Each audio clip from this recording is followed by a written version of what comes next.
Monday ఎండల్లో మంట పుట్టిస్తూ oil ధరలు రన్ రాజా రన్ అంటూ పరుగు పెడుతూనే ఉన్నాయి. 10 రోజుల వ్యవధిలో 8 రూపాయలకు పైగా పెరగడంతో సామాన్యుడు బేజారైపోతున్నాడు. ముందు ఈ రేట్లు ఇంకే స్థాయికి చేరుకుంటాయోనని హడలిపోతున్నాడు. ఈ క్లిష్ట పరిస్థితుల్లో కేంద్రం, రాష్ట్రాలు సామాన్యుడికి అండగా నిలుస్తాయా? పన్నుల బాధుడు పక్కన పెట్టి ఊపిరి తీసుకునేలా చేస్తాయా? ఆయిల్ ధరల మంట సామాన్యుడికి చుక్కలు చూపిస్తోంది. ఈ నెల 15న ఒకేసారి పెట్రోల్పై ₹3.42 పెరిగింది. 19న 87 పైసలు, 23న 97 పైసలు హైక్ అయింది. ఇవాళ ఏకంగా ₹2.84 పెరిగింది. డీజిల్ రేట్లు కూడా ఇదే స్థాయిలో పెరుగుతూ వస్తున్నాయి. ఈ మోత ఇంతటితో ఆగదనే వాదనలతో పాటు పెట్రోల్, డీజిల్ను వెంటనే జీఎస్టీ పరిధిలోకి తీసుకురావాలి అన్న డిమాండ్ ఊపందుకుంది. ఈ పెట్రోల్ అంటే ఎన్నాళ్లు?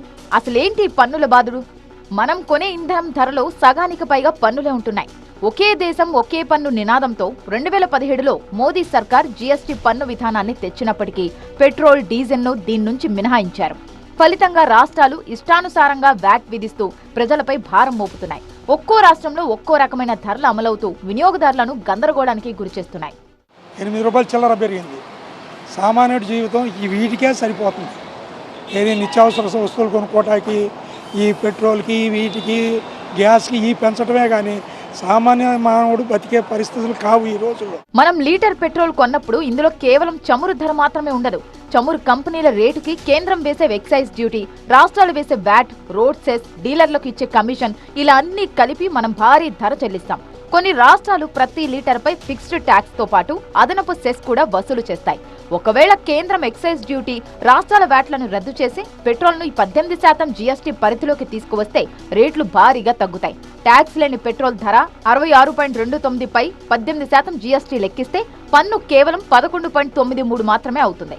అప్పుడు డీలర్ మార్జిన్ 4.42 కలిపిన లీటర్ పెట్రోల్ ధర 78.22కే వస్తుంది. అంటే హైదరాబాద్లో లీటర్ పెట్రోల్ రేటు 115లో ₹34 తగ్గుతుంది.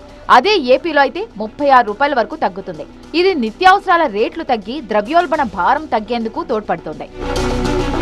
వ్యాట్ పేరుతో జనాలను బాదుతున్నాయని, సెస్ల పేరుతో ప్రజల పర్సులు ఖాళీ చేస్తున్నాయన్న ఆరోపణలు గట్టిగా వినిపిస్తున్నా రాష్ట్రాలు మాత్రం పట్టించుకోవడం లేదు. అంతర్జాతీయంగా ముడి చమురు ధరలు పెరిగినప్పుడు రాష్ట్రాలు పన్నులను సర్దుబాటు చేయకపోతే ఆ భారం సామాన్యుడికి ఇబ్బందికరంగా మారుతుంది. రవాణా ఖర్చులు పెరగడంతో నిత్యావసర ధరలు పెరిగి సామాన్యుడి బడ్జెట్ తలకిందులవుతుంది. కేంద్రం లీటర్ పెట్రోల్పై 10% ఎక్సైజ్ డ్యూటీ తగ్గించింది. మరి పెద్ద మనసు చేసుకుని రాష్ట్రాలు వ్యాట్ తగ్గిస్తాయా? సామాన్యుడికి మేమున్నామనే భరోసా ఇస్తాయా? చూడాలి.